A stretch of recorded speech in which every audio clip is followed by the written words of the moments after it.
हवामान खात्यान 31 मे दिसा आणि फुडल्या कांय दिसा खातीर दर्याची स्थिती संबंधी व्हड शिटकावणी दिल्या।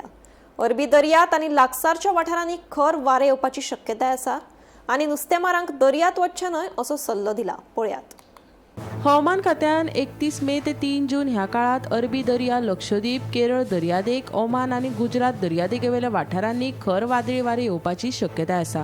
या काळात कांय वाठारांनी वाऱ्याचो वेग 45 ते 55 किलोमीटर आसतले, तशेंच हेर दर्या वाठारांनी 35 ते 50 किलोमीटर आसतले। मन्नारच्या आखातात आणि कोमोरीन वाठारात वादळी हवामान चालूच उरतले अशी शिटकावणी दिल्या। हे संदर्भात हवामान खात्यान नुस्तेमारांक संबंधित दर्या वाठारांनी नुस्तें मारपाक वचचे न्हय अशें स्पष्ट आवाहन केला। मजगतीं फुडले 4-5 दीस दर्याची स्थिती अशांत उरपाची शक्यताय आशिल्ल्यान दर्यादेगेवेल्या नागरिकांक आनी नुस्तेमारांक खाशेली जतनाय घेवची असो सल्लो दिला। अरब दर्यांत, लक्षद्वीप वाठारात वादळी वाऱ्याची शिटकावणी। नुस्तेमारांनी दर्यांत वचप टाळचे, हवामान खात्याचो अलर्ट जारी। 31 मे ते 3 जून मेरेन दर्या खर उरतलो। दर्यादेगेच्या वाठारांनी खर वारे येवपाची शिटकावणी। दर्यांत 65 किलोमीटर वेगान घोळटले वारे। Bureau report, Gomantak TV.